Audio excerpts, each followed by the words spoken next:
Bueno, y continuando entonces con estos pequeños videos acerca de explicaciones de la guía 1 y 2, en esta ocasión vamos a hablar entonces acerca de dos temas, la oración simple y la tradición oral. Vamos a empezar hablando de la oración simple. Recordemos que el lenguaje entonces está organizado a partir de signos lingüísticos, por acciones muy pequeñas a los que llamamos si son letras grafemas, si son sonidos fonemas o fonos, y eh, estos signos lingüísticos van a formar partes más grandecitas a medida que se van uniendo. Van a formar morfemas o lexemas. Si pensamos en los lexemas, vamos a hablar de la raíz de la palabra, esa parte que nunca cambia. Pensemos en cantar, cantante, cantautor, canción, cantarás, que todos tienen una parte invariable que es cant, y un morfema, que es la parte que cambia, en ese sería acción, tarás, tante, etc. ¿Listo? Entonces, con esa unión de signos lingüísticos que forman lexemas y después forman morfemas, se forman palabras. Pero las palabras a su vez, cuando se unen con más palabras, pueden formar dos cosas, frases u oraciones. Una frase es una unión de palabras que no tiene verbo. ¿Qué es un verbo? Una acción. Y una oración es una unión de palabras que tiene verbo. Diremos que es simple cuando tiene un único verbo. Diremos que es compuesta cuando tiene más de un verbo.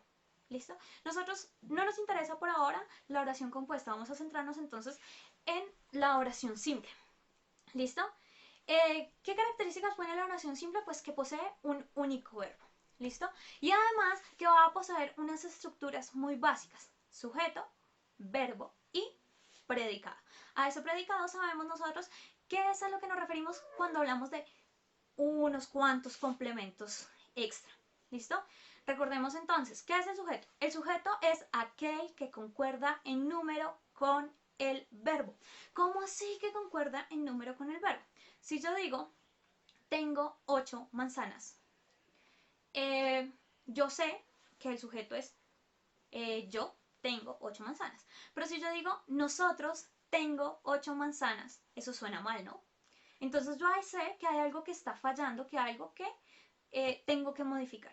Entonces, siguiendo con la oración, sería, nosotros tenemos 8 manzanas. Sé entonces que ese nosotros es el sujeto de la oración porque está concordando en número plural singular con el verbo. Piensen ustedes la siguiente oración. La vaca son atropelladas por el carro. ¿Quién hace la acción? ¿Quién atropella? El carro, ¿verdad? Pero, ¿quién concuerda con el verbo? ¿Qué es la parte que me sonó mal ahí? La vaca son atropelladas. Inmediatamente mi cerebro, como yo soy hablante de español, inmediatamente mi cerebro me dice, acá hay un problema, y el problema es que o pongo son atropelladas en singular, es atropellada, o pongo las vacas en plural para que concuerde con el verbo. Entonces, las vacas. Yo sé entonces ahí que ese es mi sujeto. ¿Por qué? Porque concuerda con el verbo. Porque apenas yo cambio el verbo y lo pongo en plural, algo en mi cerebro salta y dice, ahí hay un error. ¿Listo? A eso nos referimos cuando decimos que el sujeto es quien concuerda en número con el verbo. ¿Listo? Ahora bien, esa es la principal característica, pero podemos tener dos tipos de sujetos, uno agente o uno paciente. Decimos que el sujeto es agente cuando además de concordar con el verbo, realiza la acción. Por ejemplo, nuestra primera ejemplificación fue yo tengo 8 manzanas. ¿Quién hace la acción? ¿Quién tiene las manzanas? Yo. ¿Listo? Entonces yo soy sujeto agente. Pero nuestro segundo ejemplo, que son las vacas, son atropelladas. ¿Quién hace la acción? Dijimos, el carro hace la acción, pero el carro no concuerda con el verbo. ¿Sí? Porque yo puedo decir, la vaca es atropellada por el carro o las vacas son atropelladas por el carro. No se modificó el carro. ¿Listo? Entonces yo sé que el sujeto son las vacas. ¿Listo? Pero como no hace la acción, sabemos entonces que, o decimos entonces que es sujeto paciente. Paciente porque no hace la acción. Después de estos dos tipos de sujetos tenemos el verbo. ¿Listo? El verbo es cualquier tipo de acción. Y finalmente tenemos el predicado. El predicado se va a componer de 4 elementos. Complemento directo, complemento indirecto, complemento circunstancial y complemento agente. ¿Listo? ¿Qué es el complemento directo es ese primer objeto que recibe la acción verbal. Por ejemplo, Eliana tomó un libro. ¿Listo? Eliana, sujeto, agente, fui yo la que lo tomé. ¿Qué fue lo que tomé? Entonces, eso que recibió el primer momento, la acción, en este caso tomar, pues decimos que es el complemento directo. Va a responder siempre a la pregunta, ¿qué es lo que se inserte su verbo? ¿Cómo así? ¿Qué es lo que se inserte su verbo? ¿Qué es lo que se tomó? Entonces la respuesta es libro. En ese caso sabemos que libro es complemento directo. Podemos poner otro ejemplo. La profesora lee el libro. ¿Qué es lo que se? Verbo. En este caso, lee nuevamente el libro. ¿Listo? Sabemos entonces que ese es complemento directo. Tenemos otro caso, que es el complemento indirecto. El complemento indirecto es aquel que recibe en un segundo momento la acción verbal. Es decir, el que se afecta o se beneficia de esa acción verbal. Por ejemplo, vamos a coger mi celular. Entonces, la profesora lanzó el celular a la mano. ¿Listo? ¿Quién fue el objeto que se afectó en primer momento, que recibió en primer momento la acción verbal de lanzar? Pues el celular, que fue lo que lancé. ¿Quién se benefició de esa acción? Pensemos, la mano. La profesora lanzó o golpeó la mano con el celular. ¿Listo? Mi padre compró dulces para mí. ¿Qué fue lo que se compró? Entonces, ¿qué fue lo que se compró? Complemento directo, dulces. ¿Quién se beneficia de esa compra de los dulces? Los dulces no se benefician en sí mismos. Para mí. ¿Listo? Ese es el complemento entonces indirecto. Va a responder siempre a la pregunta ¿quién o qué se beneficia por la acción verbal más el complemento? Entonces piensen, Juan regaló un carro a Juliana.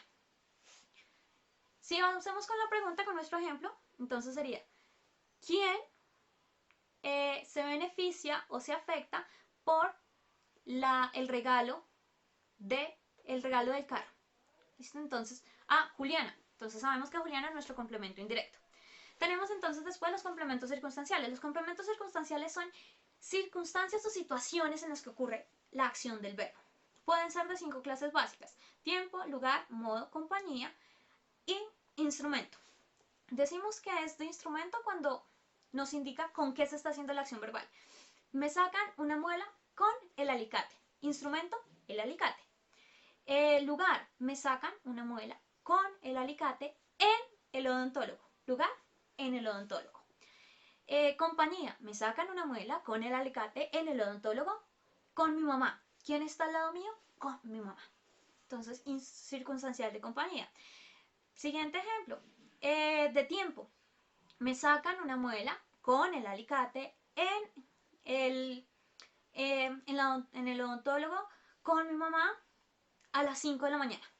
Tiempo en donde ocurre la situación. Y finalmente el modo. Me sacan una muela con el alicate en el odontólogo con mi mamá a las 5 de la mañana, muy felizmente. ¿De qué modo se está ocurriendo la cosa? Muy felizmente. ¿Con qué instrumento? Con el alicate. En lugar, en el odontólogo. ¿Con qué compañía? Con mi mamá. ¿En qué tiempo? A las 5 de la mañana. ¿Y de qué forma? Muy feliz. ¿Listo? Esos serían entonces los complementos de nuestra oración. Sujetos ya sabemos que pueden ser agente o paciente, el verbo puede ser cualquiera, y vamos a tener entonces ese predicado dividido en complemento directo, indirecto, circunstancial, que puede ser de 5 tipos. Ahora bien, vamos a hablar acerca de la tradición oral. ¿Listo? ¿Qué es la tradición oral? La tradición oral es ese hecho, acontecimiento que va a pasar de generación en generación, ese cuento, ese mito, esa historia que va a ser pasado oralmente de generación en generación. En clase hablábamos de que existen 3 momentos. Entonces el primer momento va a ser la oralidad. Cuando alguien empieza a narrar de forma oral una historia, un mito, un cuento, una leyenda. Oralitura, cuando ese mito, historia, cuento o leyenda empieza a ser parte integral de esa comunidad y se pasa como cuando a nosotros nos leen los cuentos de Caperucita Roja, tal cual. O sea, ya es íntegro, todos lo conocemos, todos lo sabemos, toda la comunidad lo maneja. Y ahí llamaremos que es oralitura. Ahí es donde se crea la tradición oral. Y finalmente la literatura, cuando alguien decide que eso que ha pasado durante siglos, de generación en generación, de forma oral, debe pasar a ser escrito. Entonces teníamos esos tres momentos. Cuando se crea, simplemente la oralidad. Cuando ya hace parte de la cosmovisión y del saber general de una comunidad, oralitura, tradición oral precisamente, y literatura, cuando esos saberes ancestrales pasan a ser conocidos por nosotros a partir de textos escritos. ¿Listo? ¿Qué características va a tener la oralidad? La oralidad va a tener tres características básicas. La primera es que sirve como identidad cultural. ¿Cómo así como identidad cultural? Nuestra mitología es muy diferente, por ejemplo, de la mitología nórdica o de la mitología egipcia. Y sirve para definirnos a nosotros comunidad, para explicarnos a nosotros como un grupo, para que nos sintamos como parte de algo. A eso nos referimos como identidad cultural. Los mitos de Latinoamérica son muy diferentes a los mitos de en España. Acá tenemos que la Llorona, que la Pata Sola, que el Moán, que el sombrerero, que el hombre del costal, etc. Mientras que en otros lados pues tienen otros mitos totalmente diferentes. ¿Pero qué nos hace a nosotros eso? Que somos parte de una comunidad. Es parte de nuestra identidad. ¿Listo? 2. Nos permiten tener memoria colectiva. Recordemos que los mitos y las leyendas no solo nos hablan acerca de cómo se origina el mundo, de cómo percibían nuestros ancestros y nuestros antepasados el mundo, sino también de cómo ocurrieron hechos históricos para todos nosotros. Entonces estamos hablando que, por ejemplo, encontramos la leyenda, sabemos que la leyenda es algo que tiene parte realidad y parte fantasía de, qué sé yo, hablemos de Messi, imaginemos que tenemos a Messi y vamos a pasar muchas generaciones y esas generaciones van a hablar de que en algún momento existió un personaje súper importante y le agregan otras características, generalmente ya fantasiosas por el paso del tiempo, pero pues terminan hablando de Messi. Pensemos en nuestro libertador Simón Bolívar. De Simón Bolívar se dicen muchas cosas como leyenda. Se dice, por ejemplo, que él existió y logró sobrevivir a heridas mortales con las cuales cualquiera hubiese podido morir, pero él sobrevivió y valerosamente derrotó a miles de ejércitos y gracias a eso nos liberó. Entonces, los mitos y las leyendas nos permiten a nosotros también tener esos rasgos de memoria, así estén hasta cierto punto tergiversados, pero pues nos permite entonces mantener recordando de dónde venimos, nuestras raíces. Y finalmente el tercer aspecto que tiene es que tiene fines pedagógicos, es decir, que pretende enseñarnos, pretende mostrarnos algo, pretende educarnos de alguna u otra forma. ¿Listo? Tenemos dos tipos de tradiciones orales, las fijas y las libres. ¿Cuáles son las tradiciones orales fijas? Aquellas que permanecen invariables, invariables, invariables en el tiempo. ¿Listo? Por ejemplo, los refranes, las adivinanzas y aquellas de tradición libre, aquellas que a medida que va pasando el tiempo, unos pueblos le agregan una cosita, le quitan otra o bueno, se va modificando. Por ejemplo, el caso de las leyendas, como yo les comentaba, tiene una parte real, pero a medida que pasa el tiempo, pues una tribu u otra tribu le va agregando aspectos relevantes.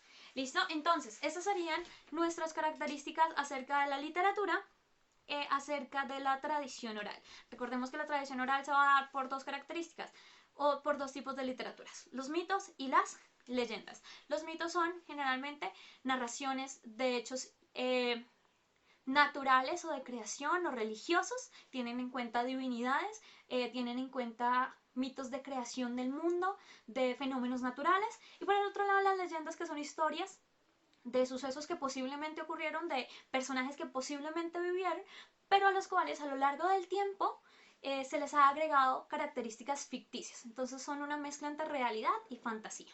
¿Listo? Espero entonces les haya gustado, hayan aprendido bastante y les sirva como guía para sus trabajos. Que tengan un buen día. Nos vemos después.